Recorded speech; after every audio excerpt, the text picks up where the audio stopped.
Today, we look at another veteran defenseman the Islanders may be interested in acquiring, and he's not old and he's not that expensive. He may be a good fit. Plus, we look at Sebastian Aho's season, how he did this year, and what, if anything, his future with the Islanders should look like. All that and more coming up on today's Locked On Islanders podcast. Your Locked On Islanders, your daily podcast on the New York Islanders. Part of the Locked On Podcast Network, your team every day.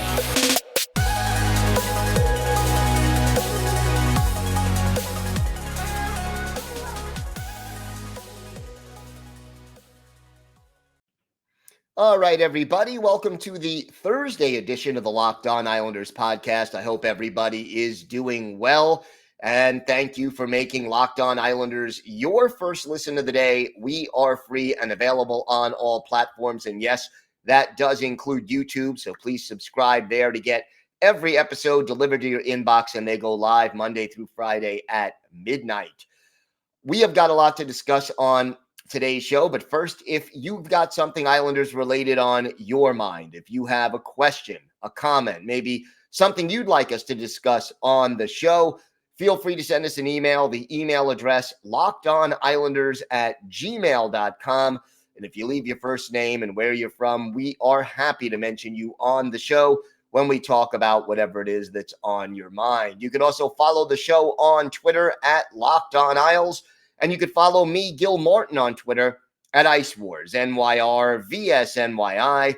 We'll keep you up to date on all the latest Islanders news, notes, and happenings throughout the offseason, from the draft to free agency, trade rumors, everything going on between now and the start of training camp in September. And we will be with you throughout the offseason right here on Locked On Islanders. Let's get today started talking a little bit about Sebastian Aho and his season with the Islanders. Now, Aho, originally drafted by the Islanders in the 5th round back in 2017. And he played in 36 games with the Islanders this year.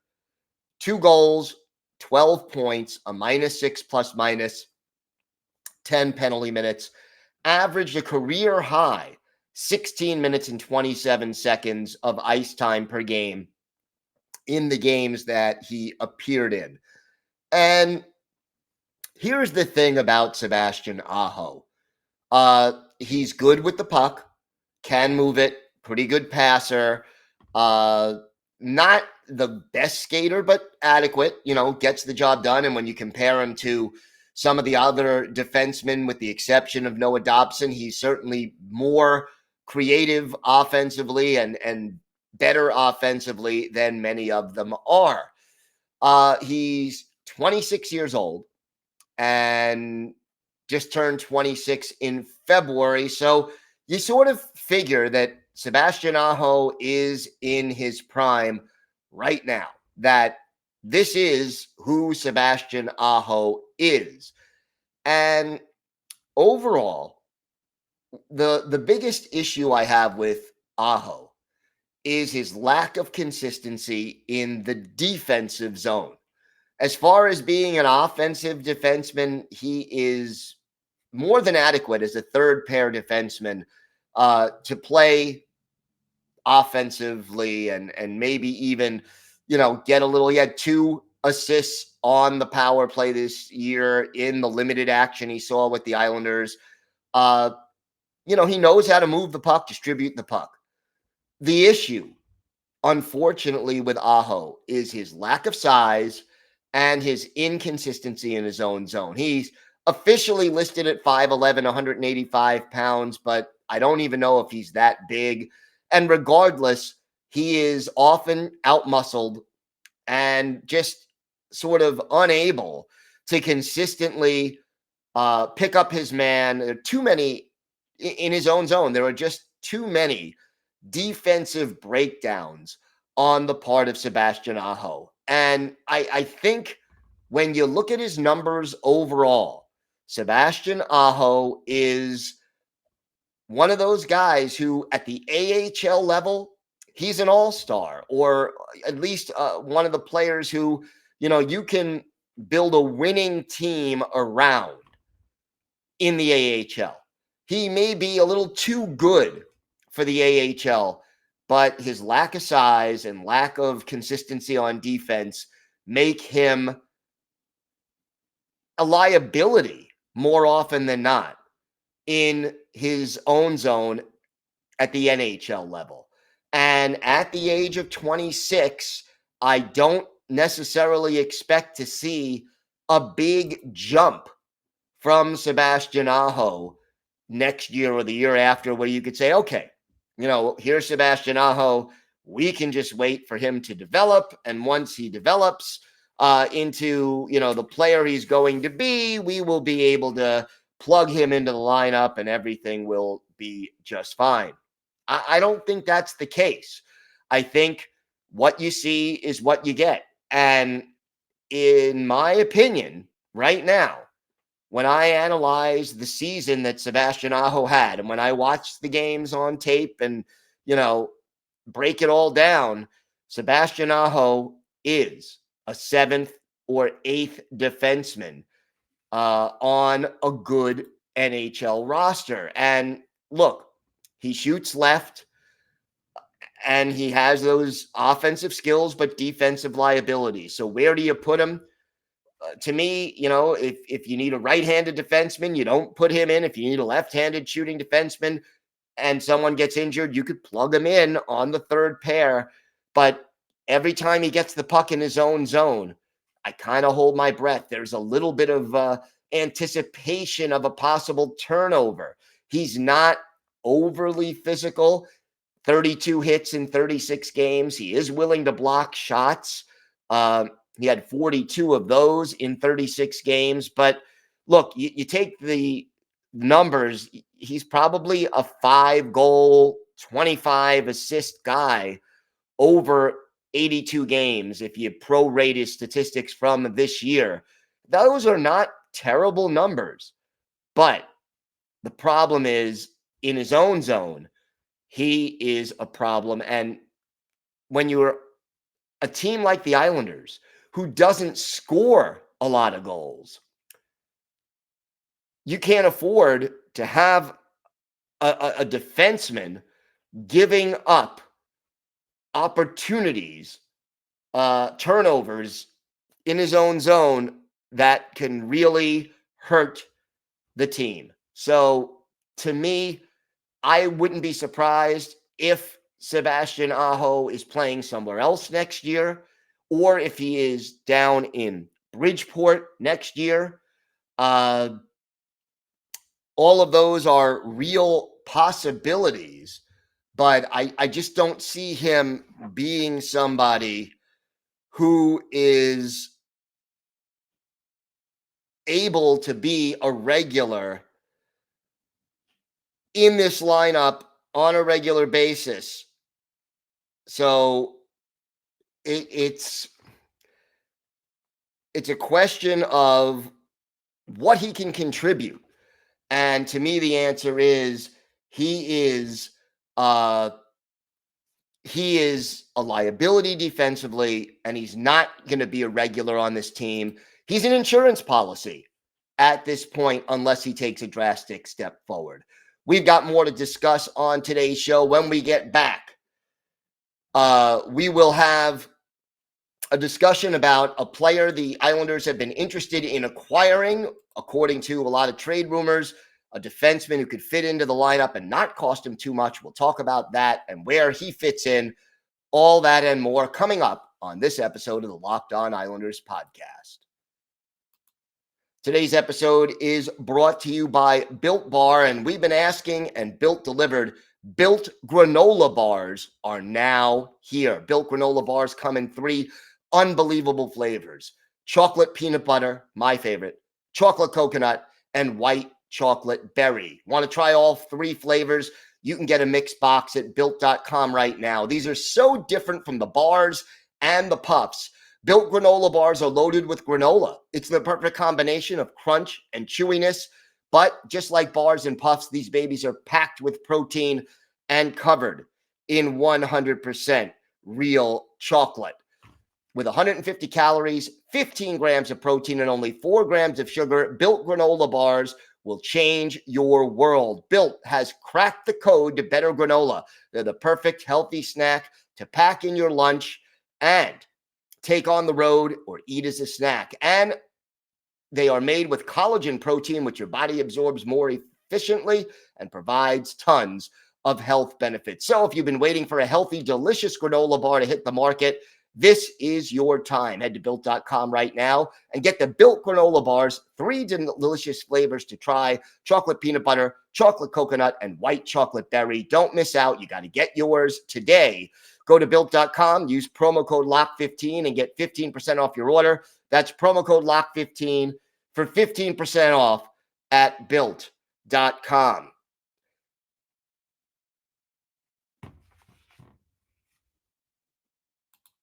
Thank you for making Locked On Islanders your first listen. For your next listen, check out the Locked On Now podcast, nightly recaps of every NHL game with analysis from our local experts. It's free and available on all platforms. All right, so we will continue our discussion of players who the Islanders have been rumored to be interested in. And today we move on to defenseman Vince Dunn. Dunn played for the Seattle Kraken in their first year, originally drafted by the St. Louis Blues in the second round back in 2015. And for the Kraken, and it certainly wasn't easy to play for an expansion team. He had 7 goals and 35 points in 73 games, had 63 penalty minutes. That was a career high. 9 of his assists and 2 of his goals came on the power play. So he can definitely help you there. Average height, average size, 6 foot, 203 pounds.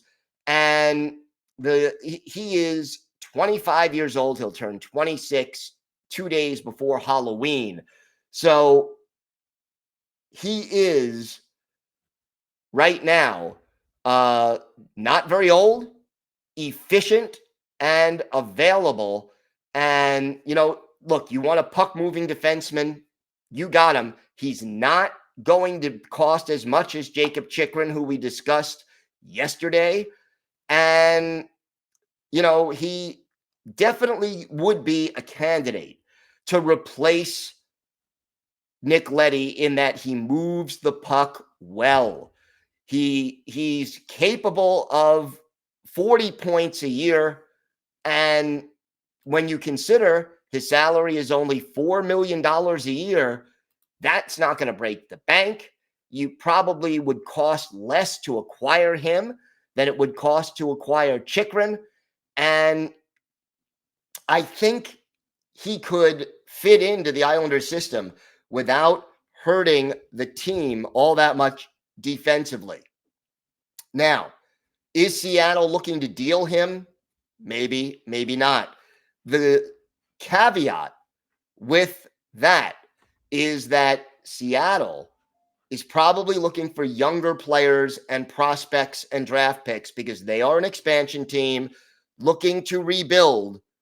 And right now, I don't know if the Islanders would want to part with some of their young, talented prospects because, it is a difficult thing for them to imagine getting older. Now, again, Dunn, not an older player right now, in his 20s, mid-20s, in his prime. But whether or not the Islanders would be able to acquire him, it depends on whether a deal can be worked out with Seattle. And hopefully, this is sort of a low price, low profile alternative to Chychrun. But whether the Islanders would acquire him or not, I think he'd be a good fit. So this is a tough situation. And the Islanders have to sort of see whether or not they can work out a reasonable deal with the Seattle Kraken in order to acquire a guy like Vince Dunn. So Dunn, over the course of his career, 5 years, 340 games, 39 goals, 137 points. He is a +1 over the course of his career. He only had 2 minus seasons out of the 5 he's had in the league, and those were the last 2, one with St. Louis. And then obviously, look, tough to be a plus player on an expansion team like the Seattle Kraken. But if you're looking for the guy who can move the puck, who can create offense and skate and pass and do the little things that the team misses from Nick Leddy's time with the Islanders, that they didn't replace that skill set with, when they signed Zdeno Chara instead of signing, a replacement skill set wise for Nick Leddy, Vince Dunn would be an interesting alternative under the circumstances. So I think this is a possibility. It's low cost, low risk.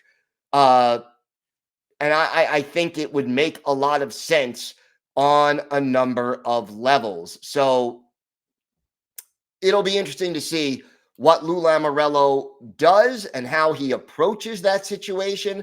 There are other alternatives out there. And remember, throughout this offseason, we're going to continue to discuss different players who the Islanders have been rumored to be interested in.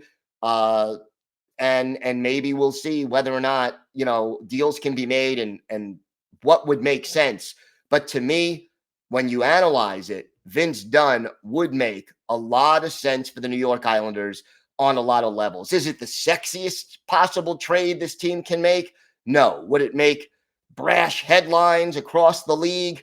Probably not. But is this the kind of player who, when you have him on your roster, he can upgrade your team without a lot of hoopla? Yeah, I think he is. And for that reason alone, I think it's worthwhile looking into the acquisition of Vince Dunn, because it wouldn't cost you as much to acquire him as it would Jacob Chychrun. We have got more to discuss on this episode of the Locked On Islanders podcast. When we come back, our Islanders birthday of the day, a player who was with the Islanders briefly 4 years ago and is still active in the NHL, or more specifically the AHL. Let's see if you can guess who that is. Today's episode is brought to you by BetOnline. Our partners at BetOnline continue to be the number one source for all your betting needs and sports info. Find all the latest odds, news, and sports developments, including this year's basketball playoffs, the Stanley Cup playoffs, Major League Baseball scores, fights, and even next season's NFL futures.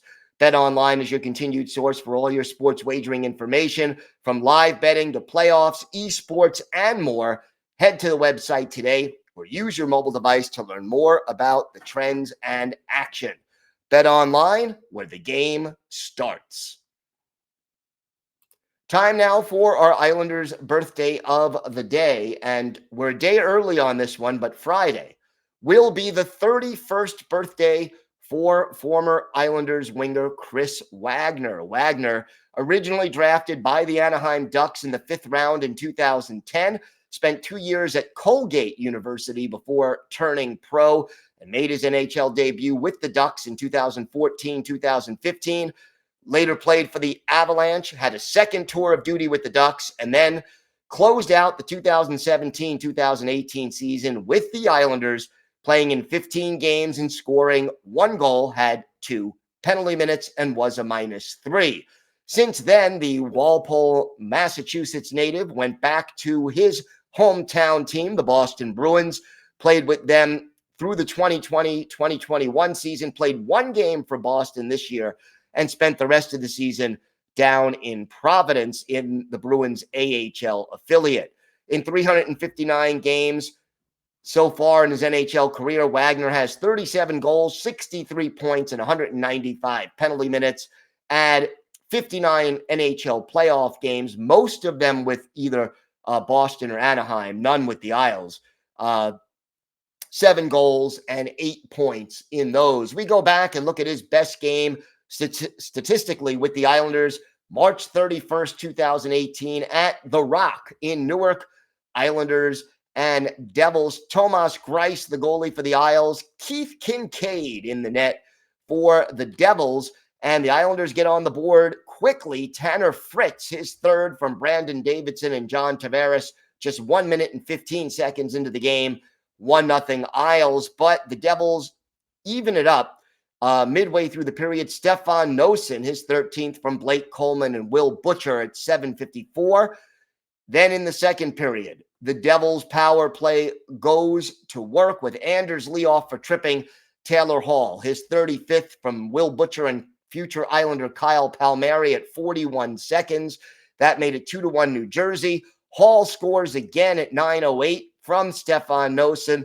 That makes it 3-1 Devils, but then the Islanders' power play goes to work. Pat Maroon off for tripping Anthony Beauvillier, his 19th. Matthew Barzal and Brock Nelson with the assist at 13-19. Then late in the period, Damon Severson off for holding. Islanders on the power play, but Blake Coleman scores a shorthanded goal for the Devils, his 13th. Mirko Mueller and Michael Grabner with the assist.